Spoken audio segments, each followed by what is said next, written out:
ಓಂಕಾರೇಶ್ವರ ದೇವಸ್ಥಾನಕ್ಕೆ ಹೊರಟಿದೀವಿ. ಮತ್ತೆ ಆಟೋದವ್ರು ಬಾಯಿಗೆ ಬಂದಾಗ ರೇಟ್ ಕೇಳ್ತಾ ಇದಾರೆ. 3 ಜನದಿಂದ 1000 ರೂಪಾಯಿ ಕೇಳ್ತಾ ಇದಾರೆ, ಇಲ್ಲಾಂದ್ರೆ 500 ರೂಪಾಯಿ ಕೇಳ್ತಾರೆ ಒಬ್ಬೊಬ್ರು.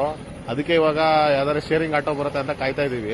ಇಲ್ಲಿಗೆ ನೀವೇನಾರು ಬಂದ್ರೆ, ನೀವು 3 ಜನ 4 ಜನ ಬಂದ್ರೆ ಭಾರಿ ಸಮಸ್ಯೆ. ಒಂದ್ 15 ಜನ ಬಂದ್ರೆ ಒಂದ್ ಆಟೋದಲ್ಲಿ ಒಟ್ಟಿಗೆ ಹೋಗ್ಬೋದು. ಇಲ್ಲಿ ಒಂದೊಂದು ಆಟೋಗಳು 15 ಸೀಟ್ ಇರೋ ಕಾರಣದಿಂದ 3 ಜನನೆಲ್ಲ ಕರ್ಕೊಂಡು ಹೋಗಲ್ಲ.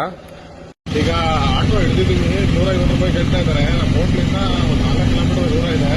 ಇವಾಗ ದೇವಸ್ಥಾನಕ್ಕೆ ಹೊರಟಿದೀವಿ. ಆಟೋದ ಹತ್ರ ಪಾರ್ಕಿಂಗ್ ಮಾಡಿ ಇವಾಗ ನರ್ಮದಾ ನದಿ ಹತ್ರ ಬಂದಿದೀವಿ. ಹಿಂದೆ ಇರೋದು ಮಾಮಲೇಶ್ವರ, ಮುಂದೆ ಇರೋದು ಓಂಕಾರೇಶ್ವರ. ಇವಾಗ ಓಂಕಾರೇಶ್ವರ ದರ್ಶನ ಮಾಡಕ್ ಹೋಗ್ತೀವಿ. ನೋಡಿ, ಇಲ್ಲಿ ನರ್ಮದಾ ನದಿ ಹರಿತಾ ಇದೆ. ನರ್ಮದಾ ನದಿ ದಡದಲ್ಲೇ ಓಂಕಾರೇಶ್ವರ ಜ್ಯೋತಿರ್ಲಿಂಗ ಟೆಂಪಲ್ ಇರೋದು. ನಮ್ಮ ಫ್ರೆಂಡ್ ಬೆಳಬೆಳಿಗ್ಗೆನೆ ಸ್ನಾನ ಮಾಡ್ತಾ ಇದ್ದಾನೆ.